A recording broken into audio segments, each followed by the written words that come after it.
Sometimes the dreams we hold dearest are the ones others dismiss as foolish. In 1890s Arizona, grandmother Cora McCall watches her 10-year-old granddaughter Daisy build a treehouse that the whole town calls a waste of time. The little girl hammers away at old boards in a dying mesquite tree, driven by stories her grandmother told about hidden treasure. When the townspeople laugh at her efforts, Cora's heart aches, remembering her own dismissed dreams. But when Daisy's small hands uncover something that's been buried for 30 years, the laughter turns to silence. What started as a child's simple project becomes a discovery that changes everything. Could those old family stories actually hold the key to a fortune? Before we jump back in, tell us where you're tuning in from. And if this story touches you, make sure you're subscribed, because tomorrow I've saved something extra special for you. The Arizona sun had a way of making everything look older than it was, and Cora McCall felt every one of her 62 years as she sat in her father's old rocking chair on the front porch of the ranch. The chair creaked with each gentle motion, a rhythm she'd grown to love over the decades. Her weathered hands rested on the armrests, and she absently twisted her thin gold wedding ring, a habit she'd developed in the 5 years since Thomas had passed. The ring had grown loose over the years, sliding easily around her finger, but she'd never considered removing it. It was her anchor to better times, to the man who'd given her Daisy's father, and to the life she'd built, despite losing so much. The weight of responsibility sat heavier on her shoulders these days, especially watching Daisy work with such determination. On that treehouse, the mesquite tree stood about 50 yards from the house, gnarled and stubborn, like everything else that survived in this harsh country. Most folks would have cut it down years ago. It was more dead than alive, with only a few green branches clinging to life at the top. But something about that old tree spoke to Cora. Maybe it was the way it refused to give up, or maybe it was the memories it held. Daisy scrambled up and down the makeshift ladder she'd built, a small frame, surprisingly strong for a 10-year-old. The girl had her grandfather's hands, steady and sure, and her father's stubborn streak. Cora smiled, watching her granddaughter work, even as her heart ached for the child's innocence. Life had a way of stealing that from children too early. Out here, the ranch spread across 200 acres of high desert, with the Dragoon Mountains rising in the distance like sleeping giants. It wasn't the prettiest land in Arizona, but it was honest land that rewarded hard work and punished laziness with equal measure. Thomas had built this place from nothing, starting with just a claim and a dream back in 1865. Now it was home to 30 head of cattle, a few horses, and memories that filled every corner. The house itself was modest but solid, adobe walls thick enough to keep out the summer heat and winter cold, with a wraparound porch that caught whatever breeze might stir in the evenings. Cora had added her own touches over the years, the flower boxes under the windows that somehow bloomed despite the climate, the herb garden near the kitchen door, and the swing that hung from the old oak tree closer to the house where she used to rock Daisy's father to sleep when he was small. "Grandma Cora!" Daisy's voice carried across the yard, bright with excitement. "I got the floorboards fitted. Want to see?" Cora pushed herself up from the rocking chair, joints protesting the movement. "Coming, sweetheart. Just let these old bones catch up to you." As she walked toward the tree, Cora's mind wandered to the stories she'd told Daisy about hidden treasures and adventures. They were just tales meant to entertain a lonely child, weren't they? Stories about outlaws and hidden gold, about brave souls who risked everything for love or justice. She'd never meant for them to take such root in Daisy's imagination. The town of Copper Creek lay 3 miles east, small enough that everyone knew everyone else's business, which could be both blessing and curse. Sheriff Jim Hawkins had been Thomas's best friend, and he'd become like family after the accident. He stopped by most weeks, always finding some excuse to check on them, though Cora suspected it had more to do with the apple pie she kept on hand than any official duties. Mayor Preston was another story entirely. Harold Preston had big plans for Copper Creek, most of them involving other people's land and his own profit. He'd made offers on the McCall ranch more than once, always with that oily smile and promises about developing the area's potential. Cora had turned him down every time, but she knew he was persistent as a rattlesnake and twice as dangerous. Doc Williams ran the town's only medical practice from a small office above the general store. He'd delivered Daisy, set Thomas's bones more times than she could count, and had the quiet wisdom that came from seeing humanity at its best and worst. If Cora had to trust anyone in town with her deepest secrets, it would be Doc Williams. "Look, Grandma." Daisy stood proudly in her treehouse, which was really just a platform about 8 feet off the ground, with walls on 3 sides and a roof that might keep out most of the rain. "I used the good nails Pa left in the barn, and I measured everything. Twice, like you taught me." Cora climbed the ladder carefully, testing each rung. The structure was surprisingly solid for something built by a child. Daisy had inherited her father's eye for construction and her grandfather's patience with details. The floor was made from mismatched boards, probably salvaged from various projects around the ranch over the years, but they fit together snugly. "This is fine work, sweetheart. Your grandfather would be proud." Cora settled onto the small bench Daisy had built into one corner. From up here, she could see across their land to the mountains, and the view was surprisingly peaceful. "Do you really think there might be treasure out here somewhere?" Daisy asked, settling beside her grandmother. "Like in the stories you told me about Black Jack and his gang?" Cora's heart skipped a beat at the mention of that name. She'd been careless with those stories, letting too much truth slip into what should have been simple fairy tales. "Those are just stories, Daisy. Entertainment for long evenings." But even as she said it, Cora's eyes drifted to the base of the mesquite tree, where the roots had grown thick and gnarled over the decades. She'd been young once, young and foolish and in love with a man who'd chosen the wrong path. That was a lifetime ago, before Thomas, before responsibility, before she'd learned that some dreams were too dangerous to pursue. "I know they're just stories," Daisy said with the patience adults often underestimated in children. "But you tell them like you were really there sometimes, like you knew Black Jack personally." The child was too perceptive by half. Cora forced a smile and changed the subject. "What do you plan to do with this treehouse now that it's finished? I thought maybe we could have tea parties up here, and I could read my books where it's quiet. And maybe," Daisy's words were interrupted by a creaking sound from beneath them. "What was that?" Cora asked, suddenly alert. Daisy knelt on the floor, pressing her ear to the boards. "It sounds like something's loose underneath. Maybe the support beam shifted." They climbed down to investigate, but everything looked solid from below. The creaking had stopped, and the treehouse seemed as sturdy as ever. Still, something nagged at Cora's mind as they walked back to the house. That sound hadn't been structural. It had been something else entirely. The evening brought its usual routines, chores, supper, and the quiet satisfaction of another day completed.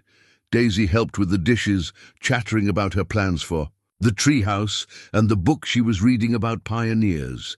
Cora listened with half her attention while the other half remained fixed on that strange creaking sound. As night settled over the ranch, Cora tucked Daisy into bed and read her a chapter from Little Women. The child fell asleep during the reading, exhausted from her day's labor. Cora kissed her forehead and retreated to the porch, where she sat in her rocking chair and watched the stars emerge. The desert night was full of sounds. Coyotes calling. In the distance, the whisper of wind through sagebrush, the settling sounds of the old house. But underneath it all, Cora thought she could hear something else, the whisper of the past, calling her name. She twisted her wedding ring and wondered what Thomas would have thought about Daisy's treehouse. He'd been the practical one, always, focused on the work at hand and the responsibilities of the day, but he'd also understood dreams and the importance of letting children explore their imagination. The mesquite tree stood silhouetted against the star-filled sky, and Cora found herself remembering another night long ago when she'd stood beneath those same branches as a young woman, She'd been someone else then, with a different name and different dreams. But that was before life had taught her the difference between fantasy and reality, before she'd learned that some treasures were too costly to claim. Tomorrow would bring new challenges. The ranch always needed attention, and Daisy would want to spend more time in her treehouse. But tonight, sitting in her father's rocking chair and wearing her late husband's ring, Cora McCall allowed herself to remember when she'd been young. Enough to believe in buried treasure and dangerous love. The wind picked up, rustling through the mesquite tree's few living branches, and for just a moment, Cora could swear she heard the sound of creaking wood, as if the tree itself were trying to tell her something she'd forgotten long ago. The next morning dawned crisp and clear, with the kind of light that made the desert mountains look close enough to touch. Cora was hanging laundry when she heard the excited shout from the direction of the mesquite tree. "Grandma Cora, come quick, something's wrong with my floor." Cora dropped the wet sheet back into the basket and hurried across the yard, her heart racing. Daisy was standing at the base of the tree, looking up at her construction with obvious distress. "What happened, sweetheart?" "One of the boards came loose. It just popped right up when I stepped on it this morning. I think I broke it." They climbed the ladder together, and Cora immediately saw the problem. One of the floorboards had indeed come loose, but it hadn't broken. It had lifted up like a trap door. The nails were still in place, but they'd been driven into what appeared to be a false bottom. "That's strange," Cora murmured, kneeling to examine the board more closely. This piece was cut differently than the others. Daisy crouched beside her. Should we push it back down? But Cora's attention was caught by something else entirely.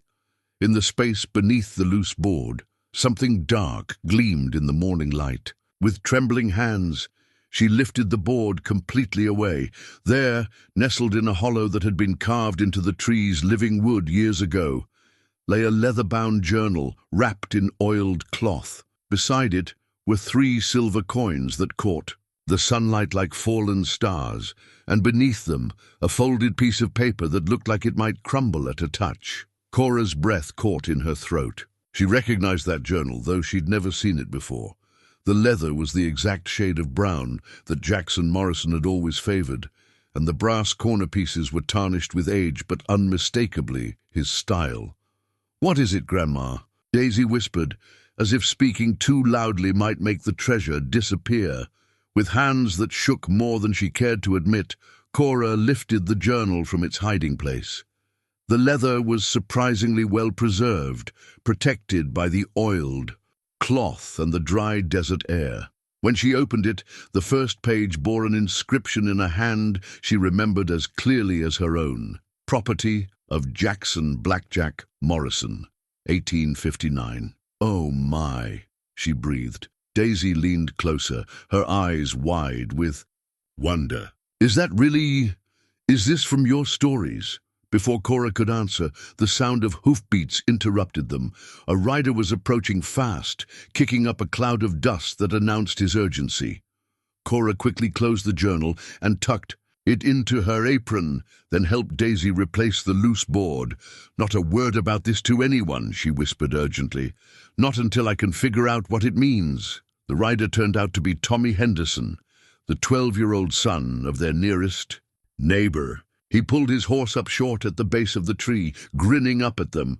"Morning, Mrs. McCall. Daisy, Pa sent me over to borrow your post-hole digger if you're not using it." "Of course, Tommy," Cora replied, trying to keep her voice steady. "It's in the barn. Help yourself." But Tommy's sharp eyes had caught sight of something that made Cora's heart sink. One of the silver coins had rolled off the platform and was now gleaming in the dirt at the base of the tree. "What's that?" Tommy dismounted and picked up the coin, examining it with the keen interest of a boy who'd grown up hearing treasure stories. "This looks really old. Where'd it come from?" Daisy looked at her grandmother helplessly. Cora forced a smile and climbed down the ladder. "Just an old coin I found in the house," she said, extending her hand. "Probably not worth much." But Tommy was already studying the markings on the coin, his excitement growing. "This is a silver dollar from 1858. My pa collects old coins, and he says ones like this are worth a lot of money. Where exactly did you find it?" The boy's enthusiasm was infectious, and despite Cora's attempts to downplay the discovery, she could see that Tommy was putting pieces together in his young mind. His eyes kept drifting from the coin to the treehouse to Daisy's guilty expression. "Tommy," Cora said firmly, "I'd appreciate it if you didn't mention this to anyone just yet. Sometimes these old coins aren't as valuable as they seem, and I'd hate for folks to get excited over nothing." Tommy nodded, but the gleam in his eyes suggested that keeping such news to himself would be a considerable challenge for a 12-year-old boy. He pocketed the coin after Cora reluctantly let him examine it more closely, got the post-hole digger from the barn, and rode off with promises to return the tool by evening. As soon as he was out of sight, Cora and Daisy returned to the tree house. This time, Cora carefully removed the board and lifted out all the contents of the hidden compartment. Besides the journal, coins, and folded paper, there was also a small leather pouch that contained what appeared to be pieces of a broken compass. Back in the house, Cora spread everything out on the kitchen table while Daisy watched with barely contained excitement. The folded paper turned out to be a hand-drawn map, crude but detailed, showing landmarks that Cora recognized from the area around Copper Creek. An X marked a spot near what looked like an old water tower about 2 miles north of town. But it was the journal that held Cora's attention most completely. As she carefully turned the pages, decades fell away like shed skin.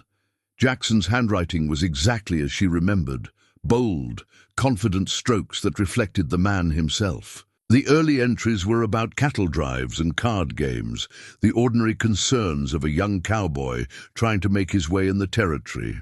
Then the tone began to change. Jackson wrote about meeting someone, about plans that excited and worried him in equal measure. He mentioned the boys and the job and setting things right. The entries became more cryptic, more troubled. One entry, dated just 3 weeks before Jackson had disappeared from her life forever, caught her breath. "Cannot sleep for thinking of C. What will she think when she learns what I've become? But perhaps this one last job will give us the chance we need. The railroad company has been stealing from Mexican families for years, taking their land with false deeds and corrupt officials. If we can recover what was stolen from that train, we can return it to its rightful owners and start fresh somewhere. New C would approve, I think. She always had a strong sense of justice." Cora's hands trembled as she read. The C he mentioned, that was her.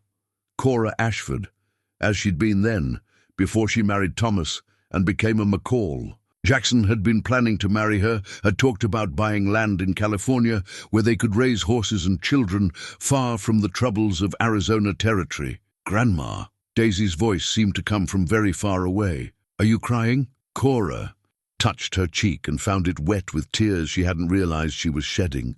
"I'm fine, sweetheart. Just, these are very old memories." She continued reading, each entry revealing more about Jackson's final months. The job he'd referred to was indeed a train robbery, but not the simple theft she'd always believed it to be. According to his journal, the train was carrying documents and money that had been illegally seized from Mexican landowners by a corrupt land company working with territorial officials. The final entry, written in a shakier hand than the others, was dated the day before Jackson had been found dead in a ravine 20 miles from town. "The job went wrong. The land company found out about our plans and set a trap. Half the boys are dead, and the rest scattered. I managed to get away with some of the documents, but they'll be looking for me soon. If anything happens to me, I pray someone finds this. Record. The money is buried where C and I used to meet, where the old windmill catches the morning light. The documents proving the land thefts are with it. Someone needs to make this right."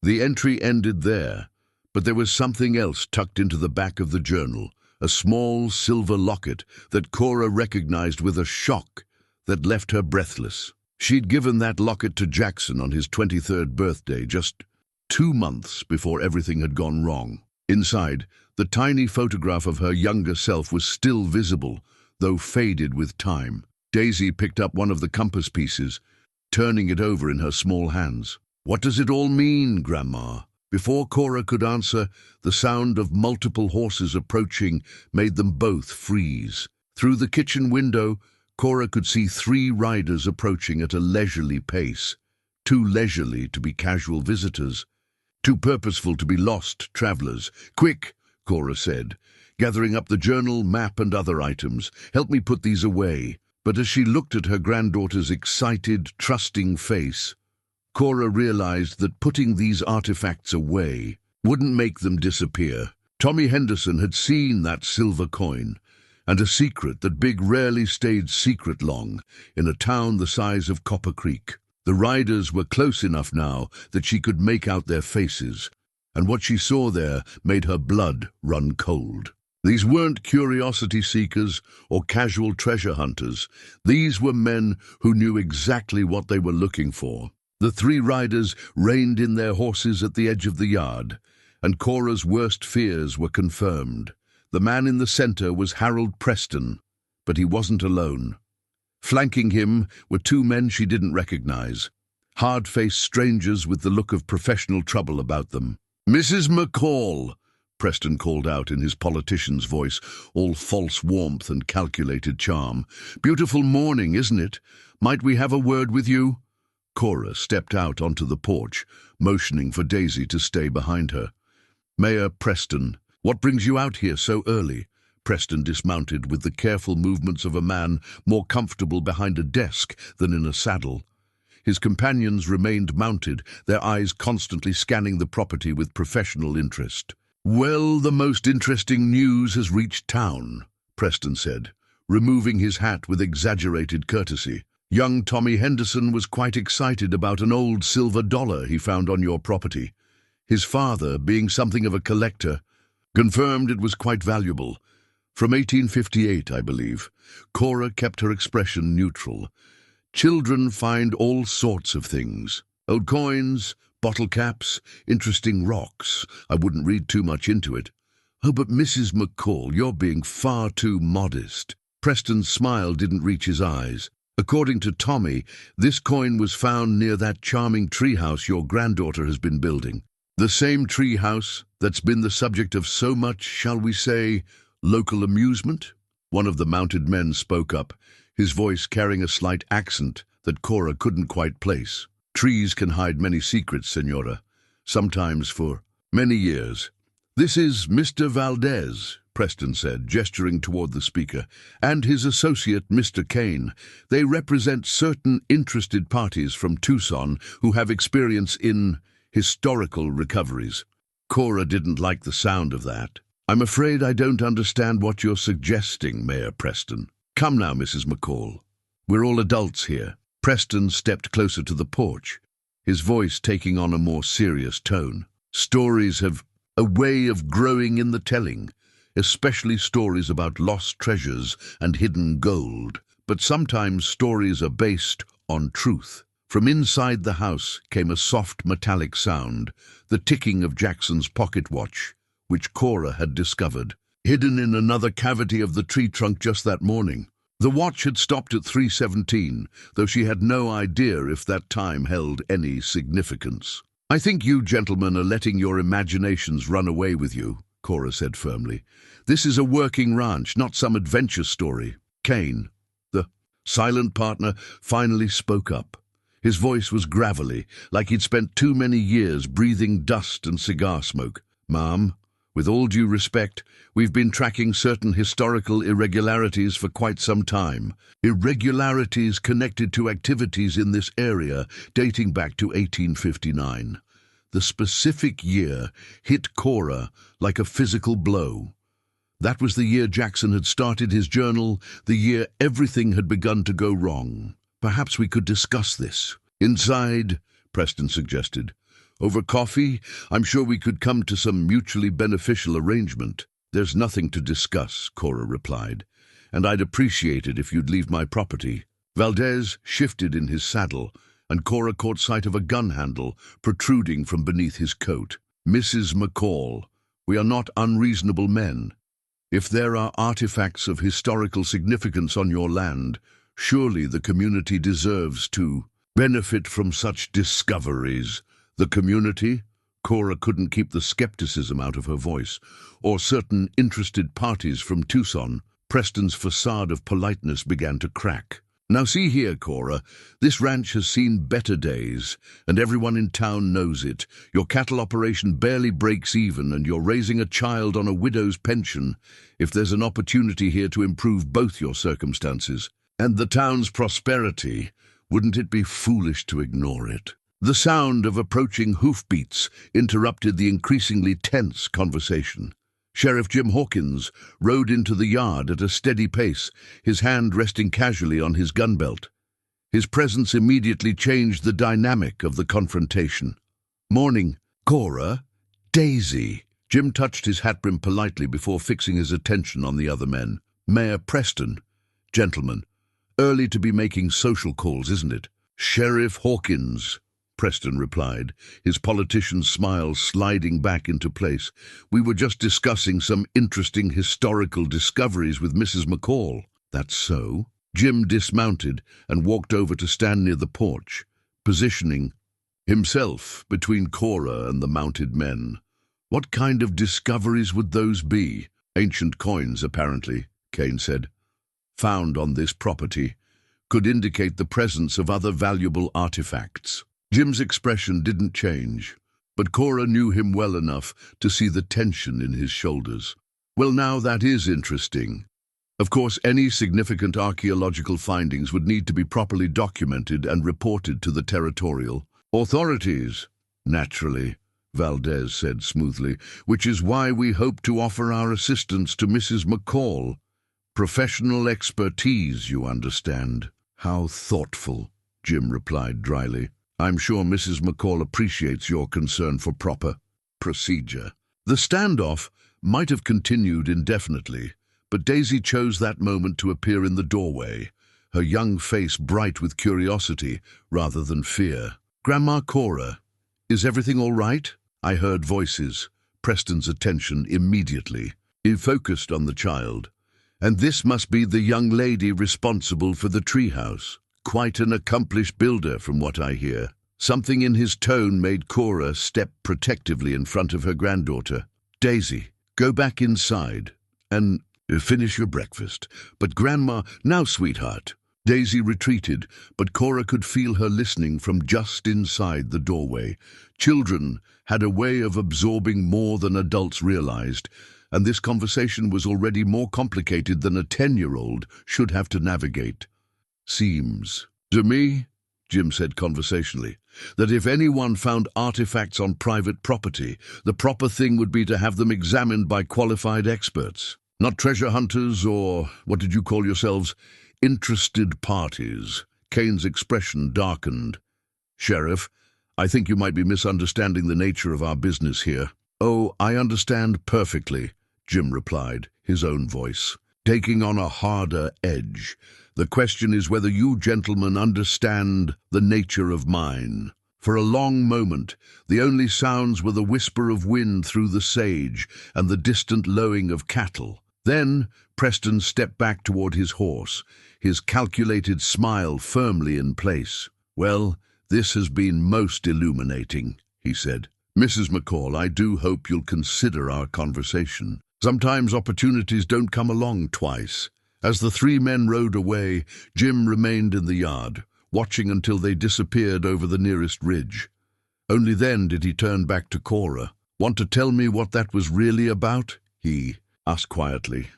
Cora looked at this man who'd been her husband's best friend, who'd bounced Daisy on his knee when she was small, who'd helped repair their roof after last year's storm. How much could she trust him with? How much did she dare? "It might be nothing," she said finally, "but I think we may have found something that certain people have been looking for a very long time." Jim nodded slowly. "Something tells me this is just the beginning.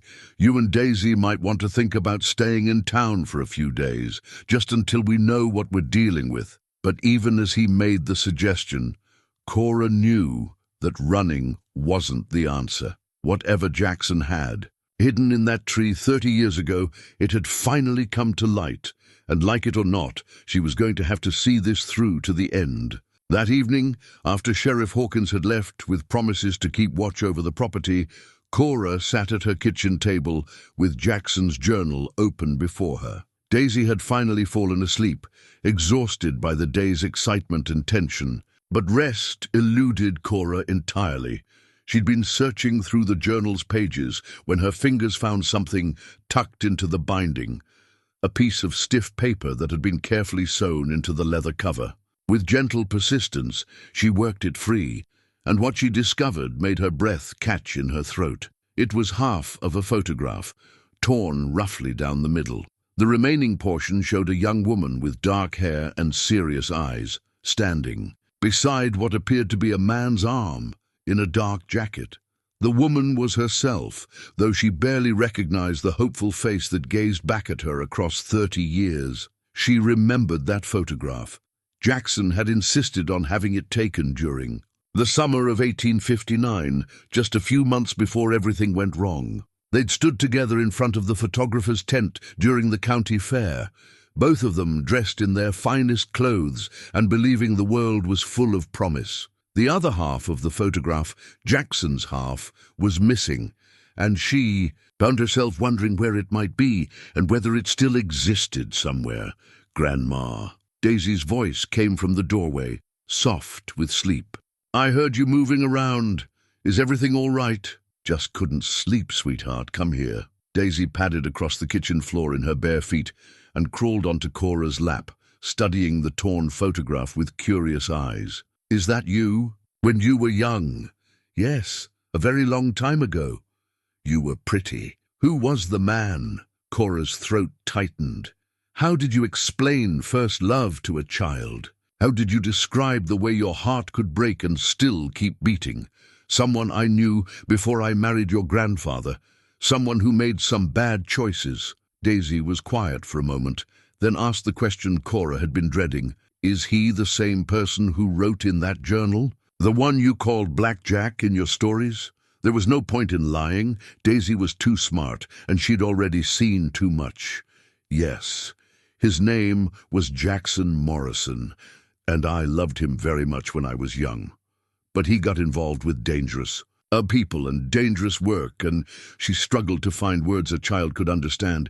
He died before we could get married." "That's sad," Daisy said simply. "Did you love him more than Grandpa Thomas?" The question caught Cora off guard. She'd never allowed herself to think about it in those terms, never compared the passionate, desperate love of her youth with the steady, comfortable partnership she'd built with Thomas. "I loved them differently," she said finally. "Jackson was like lightning, bright and exciting but dangerous. Your grandfather was like the sunrise, steady and warm and reliable. Both kinds of love are important, but one is easier to build a life on." Daisy nodded as if this made perfect sense, then picked up one of the silver coins from the table. "Are these really worth a lot of money?" "Probably, but money isn't the most important thing they represent." "What do you mean?" Cora closed the journal and pulled her granddaughter closer. "These things, the journal, the coins, the map, they're evidence of something Jackson was trying to do, something important." She found herself telling Daisy the story she'd pieced together from Jackson's writings, how the railroad company had been stealing land from Mexican families, how Jackson and his friends had tried to recover the stolen documents and money, how it had all gone wrong. "So he wasn't really a bad man?" Daisy asked. "He was trying to do the right thing, but he chose the wrong way to do it. Sometimes good people make bad choices when they're desperate or angry. Like Robin Hood?" Cora smiled at the comparison. "Something like that." They were interrupted by the sound of horses in the yard, multiple riders approaching fast. Cora quickly gathered up the journal and photographs, stuffing them into the kitchen drawer as heavy footsteps approached the front door. The knocking, when it came, was loud and insistent. Cora settled Daisy behind her and called out, "Who's there?" "Jake Morrison, ma'am. I believe you have something that belongs to my family." Morrison. The name hit Cora like a physical blow.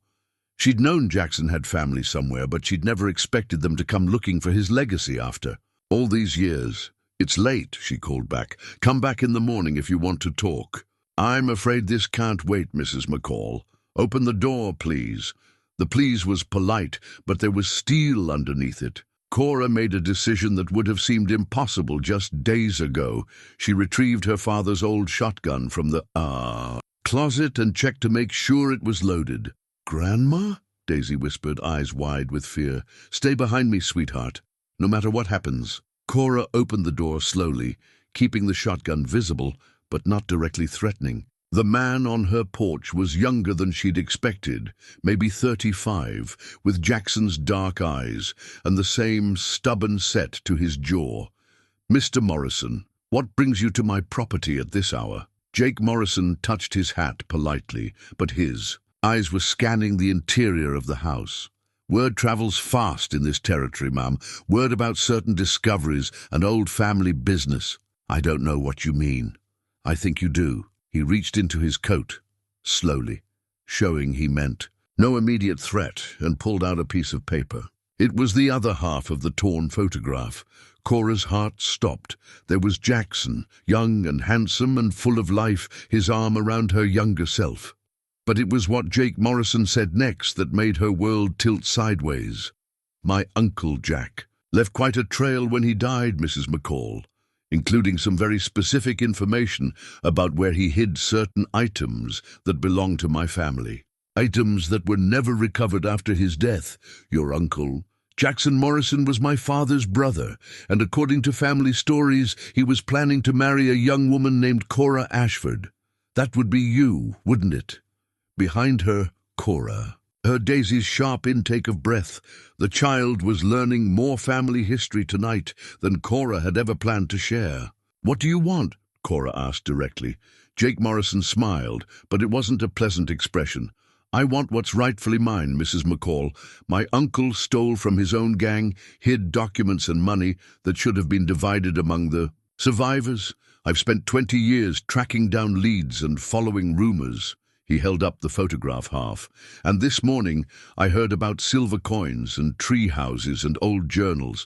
Seems like Christmas came early this year." Cora tightened her grip on the shotgun. "Get off my property." "Now, ma'am, there's no need for hostility. I'm sure we can work something out that benefits everyone involved."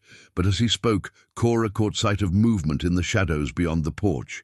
Jake Morrison hadn't come alone, and his companions were positioning themselves around the house. Whatever came next, she and Daisy were outnumbered and in serious danger. The standoff on Cora's front porch stretched through several tense heartbeats before Jake Morrison took a step back, his hands raised in a gesture of mock surrender. "No need for weapons, Mrs. McCall. I'm not here to cause trouble for you or the little girl." But Cora had noticed the shadows moving in her peripheral vision, and she knew better than to trust a man who surrounded her house with armed companions while claiming peaceful intentions. "Then why don't you tell your friends to step into the light where I can see them?" Jake's smile faltered slightly. "Just precautions, ma'am. This territory can be dangerous at night. More dangerous than you know," came a voice from the darkness. Beyond the porch, Sheriff Jim Hawkins emerged from the shadows near the barn, his own rifle trained on Jake Morrison. "Evening, folks. Hope I'm not interrupting anything important." The relief that flooded through Cora was almost overwhelming. Jim must have been watching the property, waiting for something exactly like this to happen. "Sheriff," Jake said, his tone carefully respectful. "Just having a friendly conversation with Mrs. McCall about some family history." "That's so?" "Well, family reunions are touching, but they're usually held during daylight hours, with invitations." Jim stepped closer to the porch, his rifle never wavering. "Seems like you brought quite a delegation for a simple conversation." Two more figures materialized from the shadows, Jake's companions, their hands now visible and empty, but close to their weapons. Cora counted at least 3 men total, possibly more still hidden in the darkness. "Now see here, Sheriff," Jake began. "No, you see here," Jim interrupted, his voice carrying the authority of 30 years wearing a badge. "This is private property, and Mrs. McCall has asked you to leave. In this county, we take property rights seriously." Jake Morrison's pleasant mask finally slipped entirely. Property rights. Sheriff, my family has been tracking stolen goods for decades, goods that rightfully belong to us. You have documentation of this theft? Proof of ownership? Because without that, what you're describing sounds more like trespassing and intimidation. From inside the house, Daisy's voice called out softly, "Grandma Cora, is everything all right?" The sound of the child's voice seemed to shift something in Jake Morrison's expression.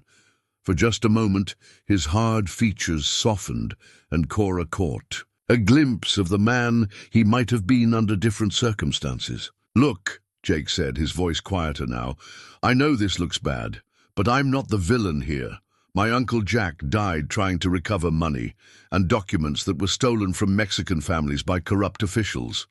The train robbery wasn't just about gold, it was about justice. So you know about the land documents?" Cora couldn't keep the surprise out of her voice. Jake nodded. "My family's been carrying that burden for 30 years. We knew Jack was trying to do the right thing, but when he died, the trail went cold.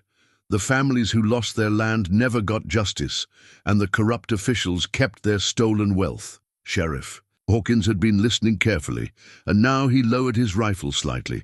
"Jake Morrison, is it? Any relation to Black Jack Morrison?" "His nephew. And before you ask, yes, I know what people say about my uncle, but there's more to the story than most folks heard." Cora made a decision that surprised herself. "Jim, maybe we should hear what he has to say, but not with his friends lurking in the shadows." Jake turned to call into the darkness. "Stand down, boys. Come up to the porch where everyone can see." "You." Two men emerged from their hiding places, rough-looking characters who clearly weren't strangers to violence, but they seemed to defer to Jake's authority. They kept their hands visible and their weapons holstered, but their presence still made Cora nervous. "All right," Jim said, not lowering his guard entirely. "Talk." Jake reached into his shirt pocket, slowly telegraphing his movements, and pulled out a small brass medallion shaped like a compass rose. The metalwork was intricate, with tiny markings around the edges that looked like they might be navigational symbols. "This belonged to my uncle," Jake said, holding up the medallion. "But it's only half of what he carried. The other half was supposed to be with the documents he hid." Cora's heart skipped. She remembered seeing compass pieces in the tree hollow, broken and scattered among the other artifacts. "What does it do?" Daisy asked from the doorway, unable to contain her curiosity despite the obvious tension. "It's a key," Jake explained, glancing at the child with what might have been genuine warmth. "My uncle was clever about hiding things. This medallion, when combined with its matching piece, shows the true orientation for reading his maps." "And you think Mrs. McCall has the other piece?" Jim asked. "I think she has all of it," Jake replied honestly. "The documents, the map, the compass pieces, maybe even Uncle Jack's journal, things that have been hidden for 30 years, waiting for someone to make them right." Cora studied Jake Morrison's face in the lamplight streaming from her kitchen window. He had Jackson's eyes, the same intensity and intelligence. But there was something else there too, a weariness that spoke of long years spent chasing shadows and dead ends. "What exactly do you propose to do if you find these documents?" she asked. "Return them to their rightful owners, or their descendants? Anyway, most of the original families scattered after losing their land, but some are still around. They deserve to know the truth about what happened to them. And the gold." Jake's expression hardened again. "And there might not be any gold, Mrs. McCall. My uncle's letters suggested that most of what they took from the train was documents, not treasure. The stories about buried gold might just be stories." Sheriff Hawkins had been listening intently, and now he spoke up. "Jake, I'm going to need to verify some of this information before anyone goes digging up anything. If what you're saying is true, this could be a federal matter. I understand, Sheriff, but I've been waiting 20 years to see justice done for those families. And frankly, word is getting out about discoveries on this property. There are other interested parties, less scrupulous ones, who might not be as patient as I've been." The warning sent a chill through Cora. She thought about Mayor Preston and his interested parties from Tucson, about the hard-faced men who'd accompanied him that morning. "What kind of other parties?" Jim asked sharply. "The kind that killed most of my uncle's gang 30 years ago," Jake said grimly. "The kind that have been covering up this land fraud for decades and won't hesitate to silence anyone who threatens, to expose them." As if summoned by his words, the sound of approaching horses echoed across the desert night, multiple riders moving fast toward the ranch. Jake Morrison and his men immediately tensed, hands moving toward their weapons. "That's not good," one of Jake's companions muttered. Sheriff Hawkins raised his rifle again, scanning the darkness beyond the yard. "How many riders?" "At least 6, Jake replied, his earlier diplomatic tone replaced by grim professionalism. "Maybe more." The sound of hoofbeats was getting closer, and Cora could make out individual voices carried on the night wind, rough, urgent conversations between men who weren't trying to be subtle about their approach. "Daisy!" Cora called sharply. "Get away!" And from the door, "Go to the back bedroom and stay there." But her granddaughter had inherited too much of the family's stubbornness to retreat completely. "I want to help, Grandma Cora." "You can help by staying safe," Cora replied firmly. Jake Morrison had produced his own weapon, a well-maintained Colt revolver that he handled with obvious familiarity.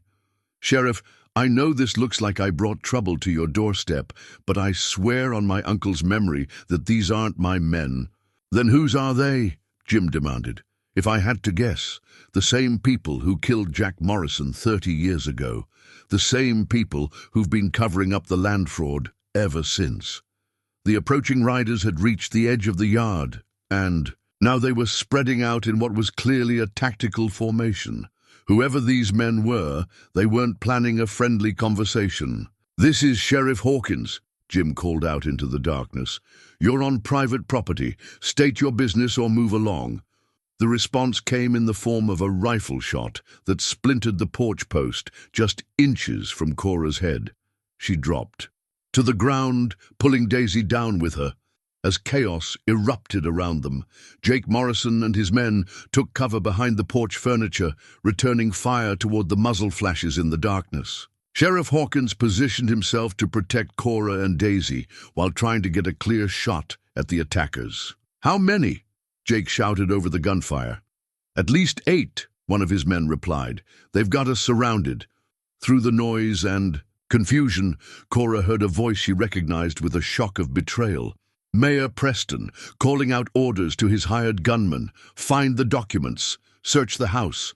Leave no witnesses." The brass compass medallion had fallen from Jake Morrison's hand during the first exchange of gunfire, and it lay gleaming in the lamplight just a few feet away. Without thinking, Cora reached for it, her fingers closing around the warm metal, just as another volley of shots sent splinters flying around them. The gunfight raged for what felt like hours, but was probably only minutes.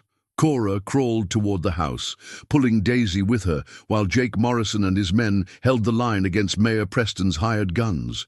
Sheriff Hawkins had taken position behind the water trough, his rifle cracking steadily as he tried to keep the attackers at bay. "We need to get inside," Jake called out during a brief lull in the firing. "They've got us pinned down out here." But as they prepared to retreat into the house, Cora realized with growing horror that smoke was beginning to curl up from the direction of the barn. Preston's men had set fire to the outbuildings, trying to flush them out or destroy any evidence that might be hidden there. "The barn!" she cried out. "Let it burn," Jake replied grimly. "We've got bigger problems right now."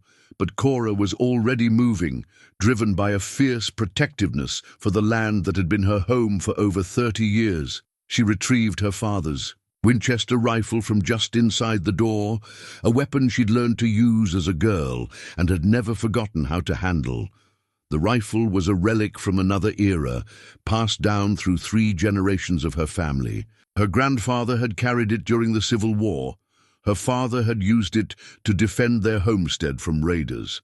And now it fell to her to protect what remained of their legacy. "Cora, what are you doing?" Jim shouted as she took position beside him. "This is my land," she said simply, and began returning fire with a precision that surprised even herself. The Winchester spoke with authority, each shot carefully aimed and purposeful. Cora had learned long ago that ammunition was precious, and every bullet had to count. She targeted muzzle flashes and movement in the shadows, methodically working to drive the attackers back. "Ma'am," one of Jake's men called out admiringly, "you sure know how to handle that rifle." "My father taught me that anything worth having is worth fighting for," she replied, working the rifle's action with practiced ease. The tide of the battle began to shift. Preston's hired gunman had expected to face an elderly woman and a child, not a coordinated defense from experienced fighters. As Cora's accurate shooting took its toll and Sheriff Hawkins's steady fire kept them pinned down, the attackers' enthusiasm for the fight began to wane. "Fall back," came Preston's voice from the darkness. "Regroup at the ridge." But as the immediate threat receded, a new danger presented itself. The fire in the barn was spreading, and the night wind was carrying sparks toward the house and other outbuildings. "We need to put that out," Jim said, but Jake Morrison shook his head. "It's a trap. They want us out in the open." He was probably right. But Cora couldn't stand by and watch her ranch burn. She'd lost too much already to surrender without a fight. "Daisy," she called back to the house, "bring me the wet blankets from the washroom. And stay low." Her granddaughter appeared moments later, crawling across the porch with an armload of damp cloth. The child's face was pale but determined, and Cora felt a surge of pride at her courage. "I'm going with you, Grandma," Daisy said firmly. "You are not." "Yes, I am. This is my home too." There was something in the child's voice that reminded Cora powerfully of herself at that age, the same stubborn refusal to be protected from life's realities. Perhaps it was time to stop trying to shield Daisy from the truth of their situation. "Stay behind me," Cora said finally, "and do exactly what I tell you." Working together, with Jake's men providing cover fire, they managed to contain the blaze before it could spread beyond the barn. The building was a total loss, but the house and other structures were safe. As dawn began to lighten the eastern sky, the full extent of the night's damage became clear. The barn was a smoldering ruin. Bullet holes decorated the house's exterior. Walls and the yard was littered with spent cartridges. But they had survived, and more importantly, they had sent a clear message to their enemies. "They'll be back," Jake said as he surveyed the scene. "Preston's not the type to give up easily." "Then we'd better be ready for them," Sheriff Hawkins replied. "But first, I want to see these documents you're all so worked up about." Cora looked at the brass medallion in her hand, then at Jake Morrison's earnest face. The time for secrets had passed. "Come inside," she said, "all of you. It's time you learned the truth about Jackson Morrison and what he really died trying to accomplish."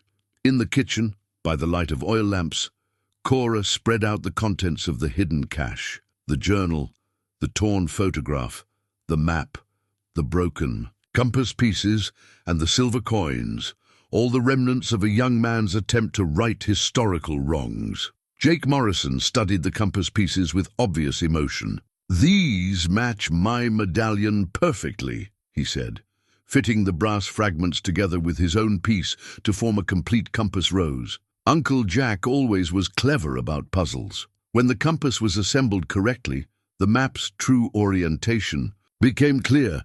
The X didn't mark a spot near the old water tower.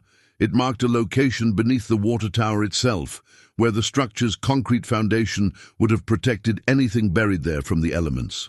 "The old windmill," Cora breathed, remembering Jackson's final journal entry. That's what he called it, the old windmill that catches the morning light. Sheriff Hawkins was reading through the journal entries, his expression growing more serious. "With each page, if what's written here is true, this land fraud goes all the way to the territorial capital.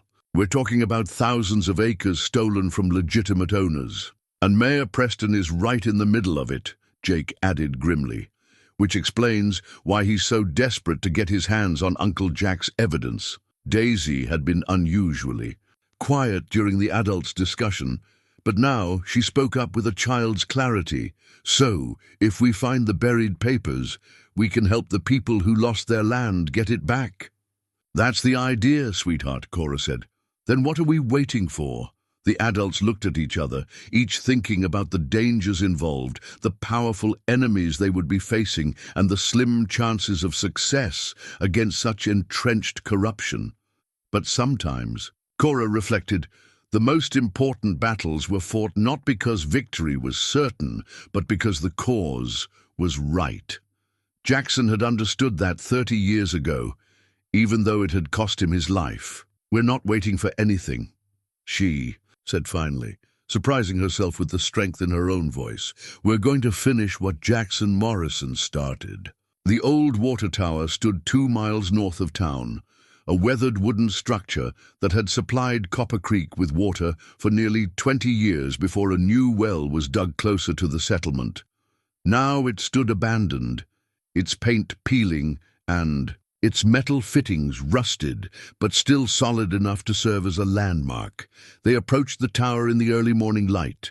Cora, Daisy, Sheriff Hawkins, and Jake Morrison, along with one of Jake's men who'd stayed behind to guard the ranch. The other had ridden to the nearest telegraph office to wire the federal marshals, though help was still days away. Using the completed compass, Rose, and Jackson's map, they determined that the hiding place was directly beneath the tower's concrete foundation. The structure had been built in 1862, just a few years after Jackson's death, which meant he'd chosen the location carefully, somewhere permanent enough that the evidence would be protected, but accessible to someone who knew where to look. "There," Jake said, pointing to a section of the foundation where the concrete looked slightly different.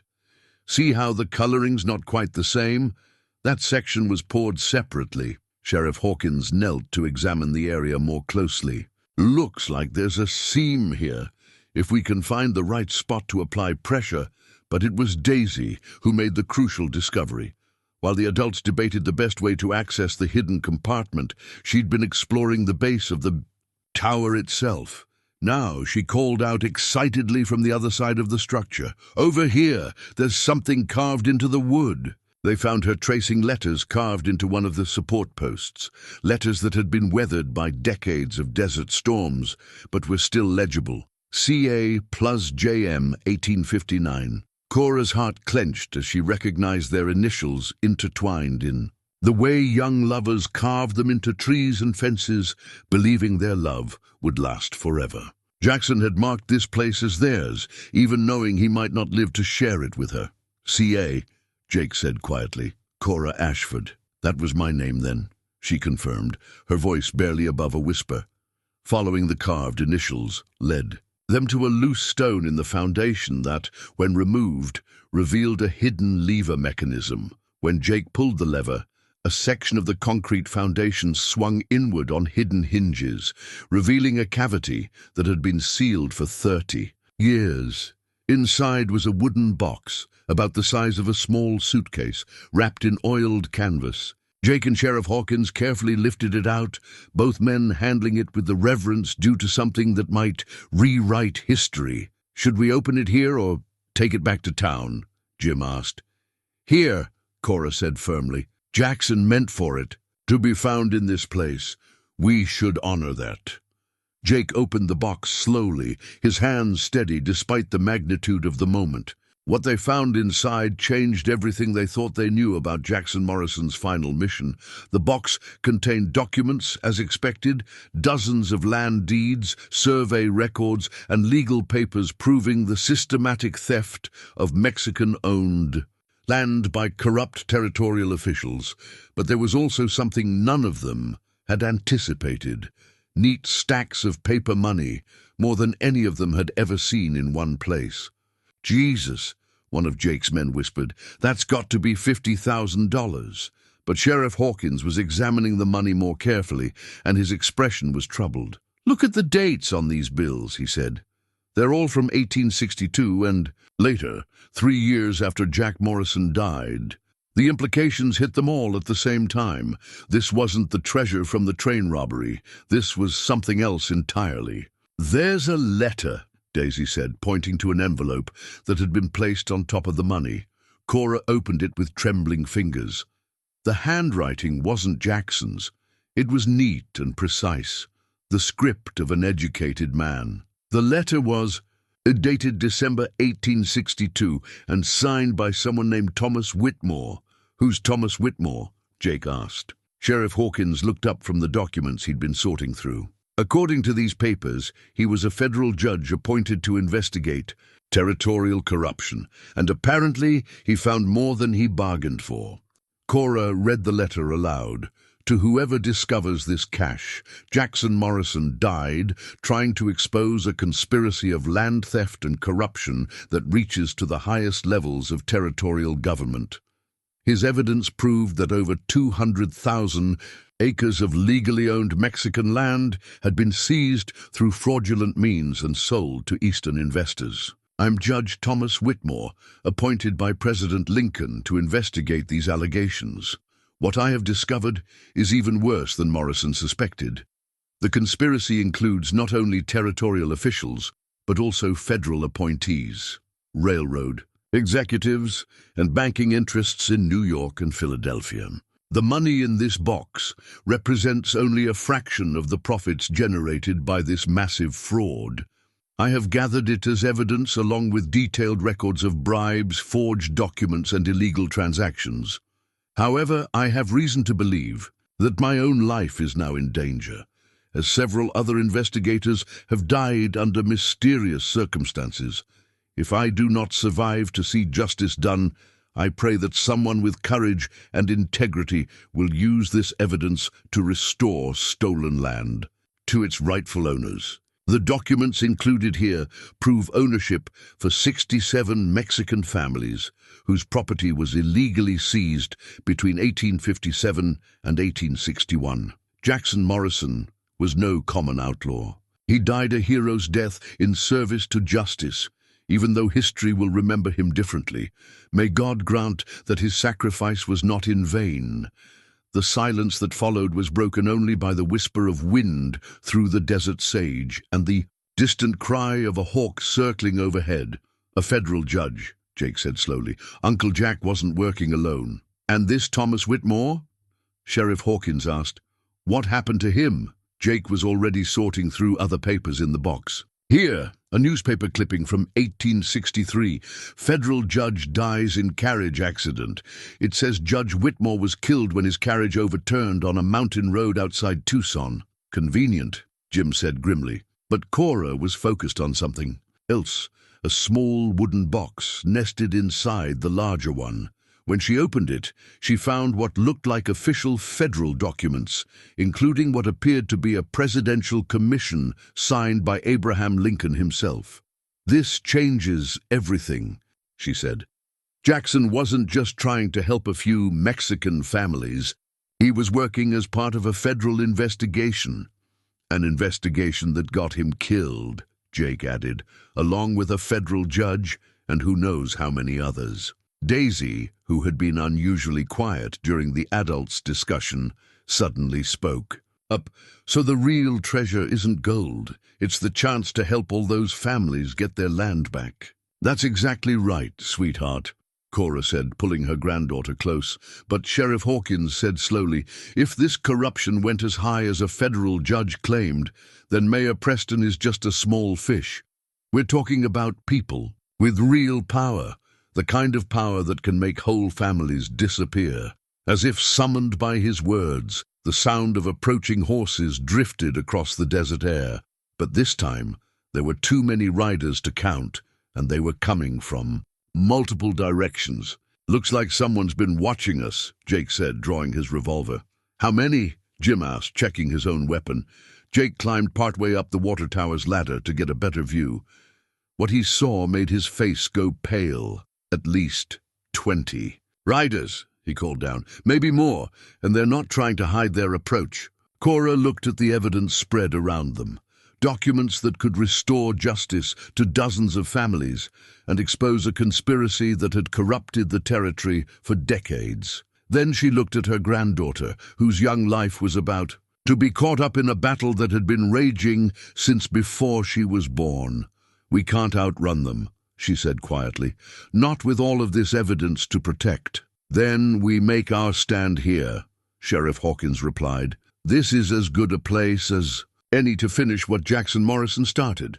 As the riders approached from all directions, Cora made a decision that surprised even herself. She carefully lifted out one particular document from Judge Whitmore's collection, a signed affidavit that appeared to be Jackson's final confession and plan, written in his own hand the night before he died. The paper was yellowed with age, but still legible, and as Cora read it, the final pieces of the puzzle fell into place. Jackson hadn't just been working with Judge Whitmore. He'd been the judge's primary investigator, gathering evidence and building cases against the corrupt officials. "Listen to this," she said, her voice carrying clearly in the desert stillness. Jackson wrote, "If anything happens to me, know that I die not as an outlaw but as a sworn agent of the federal court. Judge Whitmore has given me authority to investigate territorial corruption, and what we've discovered will shock the nation. The train robbery was necessary to recover stolen documents that prove systematic land theft on a massive scale.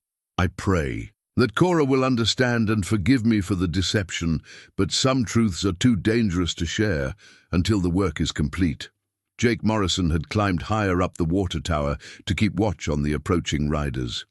"They're spreading. Out in a circle," he called down. "Professional formation. These aren't local hired guns. This is a military operation." "How much time do we have?" Sheriff Hawkins asked.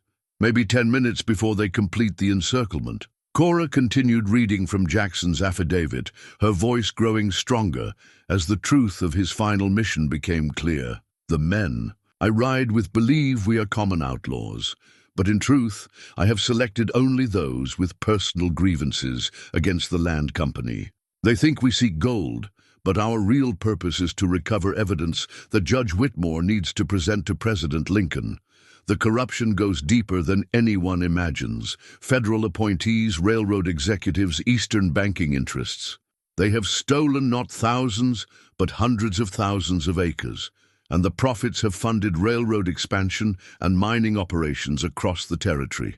"A sworn federal agent," Jake said wonderingly. "Uncle Jack was working for the government." "More than that," Sheriff Hawkins added, studying another document from the box. "According to this commission, he was operating under direct orders from the president's office. This isn't just a territorial matter. This is a federal case involving treason and conspiracy." Daisy had been unusually quiet, but now she spoke up with a child's clarity. "So all those people who called Great-Uncle Jack a criminal were wrong." "Not great-uncle," Cora corrected, gently. "But yes, sweetheart, they were wrong about him." The sound of horses was getting closer, and now they could make out individual voices carrying on the wind. Mayor Preston was there, his politician's tone replaced by something harder and more desperate. But there were other voices too, men, with Eastern accents giving orders in military cadence. "Federal marshals?" Jake asked hopefully. "No," Jim replied grimly. "These are the same people who killed your uncle and Judge Whitmore. They're here to clean up loose ends." Cora made another crucial discovery in the affidavit. Specific instructions Jackson had left for how to contact legitimate federal authorities. He'd anticipated that local corruption would run deep, so he'd established a secure communication line directly to the War Department in Washington. "Jake," she said urgently, "can one of your men get back to town without being seen?" "Maybe." "Why?" Jackson left instructions for contacting federal help, real federal help. "If we can get word to Washington, we don't have time," Jake interrupted. "They'll be in rifle range in 5 minutes." But Cora was already acting on a plan that had been forming in her mind. She selected the most crucial documents from the cache, the ones that proved federal involvement in the conspiracy, and wrapped them in oiled cloth. "Daisy," she said, "I need you to do something very brave and very important." Her granddaughter straightened, instinctively understanding that this was a moment that would define the rest of her life. What do you need me to do, Grandma? I need you to hide these documents where no one will ever think to look for them. Can you get back to your treehouse without being seen? Through the wash, staying below the ridge line. I know every rock and hiding place between here and home. Good girl. Hide these papers in the most secret place you can think of, somewhere even we adults wouldn't look. And if anything happens to us, you take them to Doc Williams. Tell him to contact the War Department in Washington using the code words in this letter. Cora handed her granddaughter the wrapped documents and the affidavit, along with a small leather pouch containing the most damaging evidence against the conspirators. But I want to stay and help fight, Daisy protested. You are helping fight, Cora said firmly. You're making sure that even if they win today, the truth will survive. That's the most important job of all.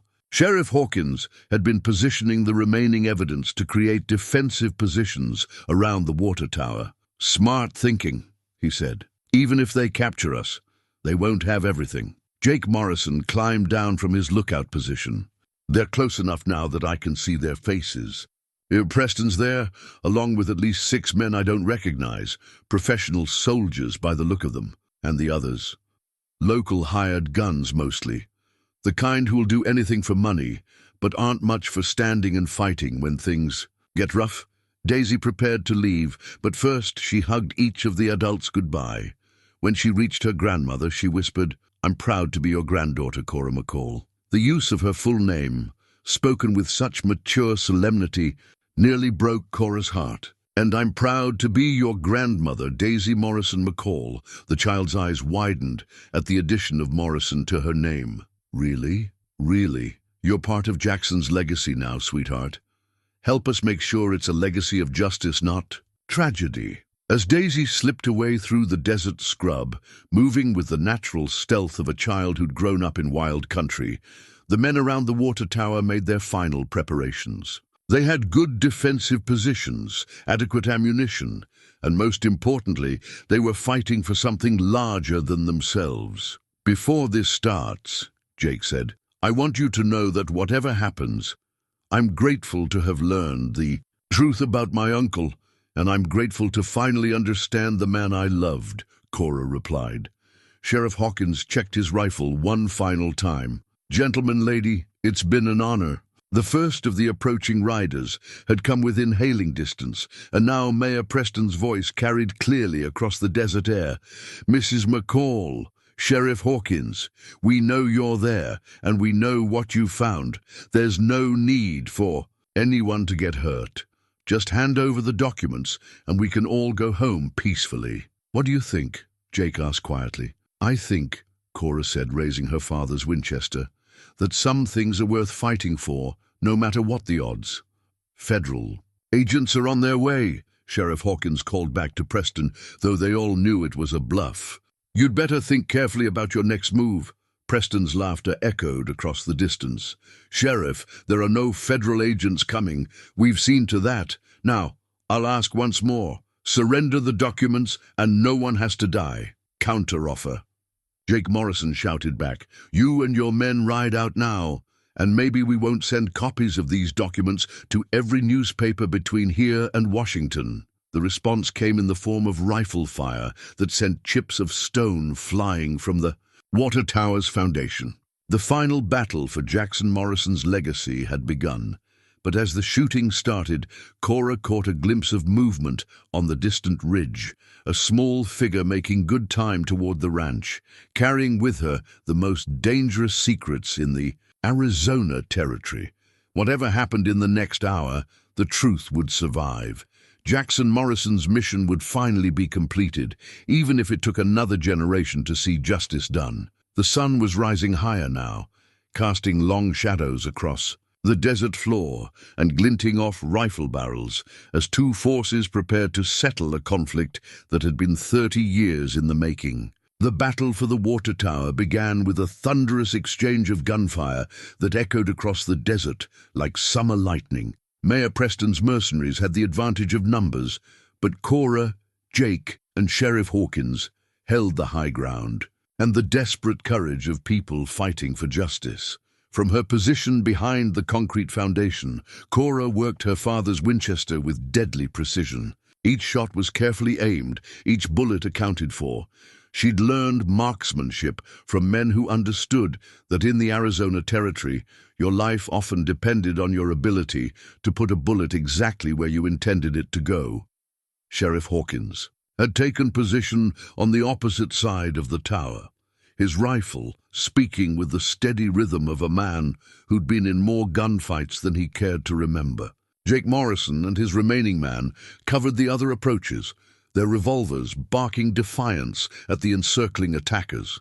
But despite their good positions and determined resistance, the defenders were slowly being overwhelmed. Preston's men were professional soldiers, and they knew how to coordinate their attack to maximum effect. They advanced by sections, some providing covering fire while others moved to better positions. "They're trying to flank us on the south side," Jake called out during a brief lull in the firing. "I see them," Cora replied, swinging her rifle toward 3 men who were working their way around the tower's base, using the scattered boulders for cover. The Winchester cracked 3 times in rapid succession, and 2 of the flankers dove for better cover while the 3rd didn't get up again. But even as she drove them back, Cora could see more men moving to positions where they could bring concentrated fire to bear on the defenders. Then, just as the situation was beginning to look desperate, the sound of a distant bugle call drifted across the morning air. It was faint, almost lost in the noise of gunfire, but unmistakably military. "You hear that?" Sheriff Hawkins called out. "Reinforcements?" Jake asked hopefully. But Mayor Preston had heard it too, and his reaction suggested it wasn't his cavalry coming to the rescue. His shouted orders took on a note of urgency that hadn't been there before. "Finish this now," before his words were cut off by a new sound, the thunder of many horses approaching at full gallop from the east. A cloud of dust rose over the ridge, and soon the unmistakable sight of blue uniforms became visible as a full troop of U.S. cavalry crested the hill. At their head rode a figure that made Cora's heart leap with recognition. Doc Williams, sitting a horse with surprising skill for a man his age, carrying what appeared to be official papers that fluttered in the morning breeze. "Federal marshals," came the commanding voice of the cavalry officer. "By order of the War Department, cease fire and surrender your weapons." The effect on Preston's mercenaries was immediate and dramatic. Professional soldiers knew the difference between local law enforcement and federal authority backed by military force. Within moments, weapons were being thrown down and hands raised in surrender, but Mayor Preston himself wasn't ready to give up so easily. As his men surrendered around him, he made a desperate dash toward the water tower, a revolver in his hand and murder in his eyes. "If I can't have those documents," he shouted, "then no one can." He was aiming directly at the wooden box that contained Judge Whitmore's evidence when Sheriff Hawkins stepped into his line of fire. Jim's rifle spoke once, and Preston spun around before collapsing into the desert sand. The silence that followed was profound after the chaos of battle. Smoke drifted across the scene as the cavalry troop moved to secure the prisoners and tend to the wounded. Doc Williams dismounted and hurried toward the water tower, his face showing both relief and concern. "Cora! Jim, are you all right?" "We're fine, Doc," Sheriff Hawkins replied, though he was favoring his left arm, where a bullet had grazed him. "How in the hell did you manage to bring the cavalry?" Doc Williams was grinning like a man who just pulled off the greatest magic trick of his life. "That granddaughter of yours, Cora, she made it back to the ranch in record time and came straight to me with documents and instructions. Turns out, Jackson Morrison left very specific directions for contacting federal authorities." The cavalry officer, a major by his insignia, approached with official bearing. "Mrs. McCall, I'm Major Harrison, War Department. We've been tracking this conspiracy for months, ever since certain documents surfaced in Washington suggesting federal agents had been murdered while investigating territorial corruption." documents?" Cora asked. "Judge Whitmore managed to get some evidence to Washington before he was killed, but we needed proof of the ongoing conspiracy, evidence that these weren't just historical crimes, but active, continuing criminal enterprises." Jake Morrison emerged from his defensive position, his hands visible and empty. "Major, I'm Jake Morrison. The evidence we found today proves the conspiracy never ended. It just got better at hiding itself." "So we discovered," Major Harrison replied. "Mayor Preston was taking orders from railroad executives in Philadelphia who've been systematically acquiring stolen land for 30 years. This operation today was meant to eliminate the last witnesses and destroy the remaining evidence." As the morning sun climbed higher, casting harsh light on the aftermath of battle, a small figure appeared on the distant ridge. Daisy was making her way back toward the water tower, and even from a distance, Cora could see that her granddaughter was safe. As Daisy approached the water tower, she was carrying something in her hands that made Cora's breath catch. A restored land deed, carefully preserved and protected, representing justice for one of the many families wronged by the conspiracy. "Grandma." "Cora!" Daisy called out as she ran the last 100 yards. "I hid everything just like you said, but I kept this one out. I thought you might want to see it." The deed was for a ranch about 50 miles south of Copper Creek, originally owned by the Morales family. According to the document, their land had been illegally seized in 1860 and sold to a railroad company for a fraction of its value. Now, with Judge Whitmore's evidence and Jackson's investigation, the theft could finally be proved and the land restored. "This is just the beginning," Major Harrison said as he examined the deed. "We estimate there are over 200 similar cases documented in these files." Jake Morrison was studying the faces of the captured mercenaries with growing recognition. "Major, some of these men aren't just hired guns. That one there," he pointed to a gray-haired man in expensive clothes, "that's Charles Wickham. He's been buying stolen land through dummy corporations for years. And this one," Sheriff Hawkins added, indicating another prisoner, "is Thomas Kane, the same Kane who was with Preston yesterday. I'd bet money he's been eliminating witnesses too. This conspiracy for decades." Major Harrison nodded grimly. "We'll get full confessions from all of them. The War Department has been waiting 30 years to close this case properly." But even as justice finally seemed within reach, Cora found herself thinking about the personal cost of this victory. So many lives had been lost or damaged by the conspiracy. Jackson Morrison, Judge Whitmore, the Mexican families who'd lost their land, and countless others who'd been silenced over the years. "Major," she said quietly, "what happens to Jackson Morrison's reputation now? Will people finally know the truth about what he was really trying to do?" "Mrs. McCall, I can promise you that Jackson Morrison will be posthumously recognized as a federal agent who died in service to his country. His name will be cleared completely." Jake Morrison stepped forward, his voice thick with emotion.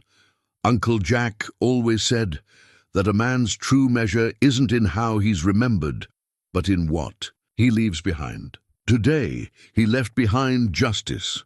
The process of securing the scene and documenting the evidence took the rest of the morning. Federal agents photographed every document, took statements from all the witnesses, and began the complex process of building legal cases against the surviving conspirators. As the immediate crisis passed, Cora found herself alone with Daisy for a few moments, sitting in the shade of the water tower, where so much history had been hidden and finally revealed. "Are you proud of what we did today?" Daisy asked. "I'm proud of what you did today," Cora replied. "You showed more courage than most adults would have managed." "I was scared," Daisy admitted, "but I kept thinking about all those families who lost their homes and about Great Uncle Jackson trying to help them, even though it meant people would think he was a criminal. That's what real courage is, sweetheart, being scared but doing what's right anyway." They were interrupted by the approach of a small group of riders from the south. At first everyone tensed, thinking it might be more trouble, but these riders carried a white flag and rode with the measured pace of people seeking peaceful contact. The lead rider was an elderly Mexican man with dignified bearing and clothes that spoke of modest prosperity. Behind him rode what appeared to be family members, men, women, and children of various ages. "Senora McCall," the elderly man called out as he dismounted, "I am Carlos Morales. My family received word that documents proving our land ownership have been discovered." Major Harrison stepped forward with the deed Daisy had carried. "Mr. Morales, I believe this belongs to you." The old man took the document with trembling hands, his eyes filling with tears as he read the familiar words that proved his family's rightful ownership of land they'd lost 40 years ago. "My father died believing he had failed us," Carlos said softly. "He never knew that the theft of our land was part of a great conspiracy, not a failure of his own." Other families began arriving throughout the day as word spread that the lost documents had been found. Each reunion between families and their stolen heritage was deeply moving, but none more so than when Maria Santos, a woman about Cora's age, recognized her family's deed. "My children never knew their birthright," she said, weeping openly. "They grew up as strangers on their own land." As the sun began to set over the desert, painting the sky in brilliant oranges and reds, Cora realized that this day had transformed. Not just her understanding of the past, but her hope for the future. Jackson Morrison's treehouse had become the key that unlocked 30 years of injustice. The little girl who'd insisted on building it, despite everyone's mockery, had helped restore justice to dozens of families and cleared the name of a man who died believing his sacrifice might be in vain. 6 months later, the morning sun slanted through the branches of the old mesquite tree, casting dappled shadows across Daisy's completed treehouse. But now, it was no longer just Daisy's refuge. It had become something of a landmark, visited by families from across the territory who came to see where the great land fraud conspiracy had finally been exposed. Cora sat in her father's rocking chair on the porch, watching as 3 children from the Morales family played in the treehouse alongside Daisy. Their laughter carried across the yard, a sound of pure joy that seemed to heal something in the desert air itself. The chair creaked with its familiar rhythm, and Cora absently twisted her wedding ring, a habit she'd maintained even as so much else in her life had changed. The ring felt different now, somehow. It still connected her to Thomas and the life they'd built together, but it also represented something new, the understanding that love could take many forms and serve many purposes. The mesquite tree had surprised everyone by putting out new growth after the spring rains. Doc Williams claimed it was just good weather and proper attention, but Cora liked to think the old tree was responding to the justice that had finally been done beneath its branches. Sheriff Jim Hawkins rode into the yard at his usual leisurely pace, but there was something different about his posture, a satisfaction that came from seeing justice truly served. He'd been appointed as the territorial liaison for the federal investigation, which meant he spent most of his time nowadays helping families navigate the legal process of reclaiming their stolen land. "Morning, Cora, Daisy, children," he touched. His hat brimmed to the young ones in the treehouse, who responded with waves and cheerful greetings. "Morning, Jim. Any news from the territorial capital?" "Good news, actually. The federal judge confirmed that all 67 land cases documented in Judge Whitmore's files will be resolved in favor of the original owners. The railroad companies are being forced to pay fair market value for any improvements they made to stolen land, plus damages for 30 years of illegal occupation." Cora nodded with satisfaction. It wasn't perfect justice. Nothing could restore the years of hardship those families had endured, but it was real progress toward making things right. And the criminal cases? Charles Wickham and Thomas Kane both accepted plea agreements in exchange for testifying against the Eastern banking interests. Turns out This conspiracy went all the way to Philadelphia and New York, just like Judge Whitmore suspected. From the treehouse came the sound of Daisy's voice, telling the other children the story of how her great-uncle Jackson had been a hero, not an outlaw. The tale had grown slightly in the telling, as tales do, but the essential truth remained. That sometimes ordinary people are called upon to do extraordinary things in service of justice. Jake Morrison appeared from around the side of the house, carrying a wooden toolbox and wearing the satisfied expression of a man who'd found meaningful work. He'd decided to stay in the area, helping the restored landowners rebuild their ranches and farms. There was something fitting about Jackson Morrison's nephew using his hands to help repair the damage that decades of corruption had caused. "Afternoon, Sheriff." "Cora." Jake set down his toolbox and wiped the sweat from his forehead. "Just finished repairing the fence line on the old Santos property. Maria's youngest son is planning to run cattle there next spring."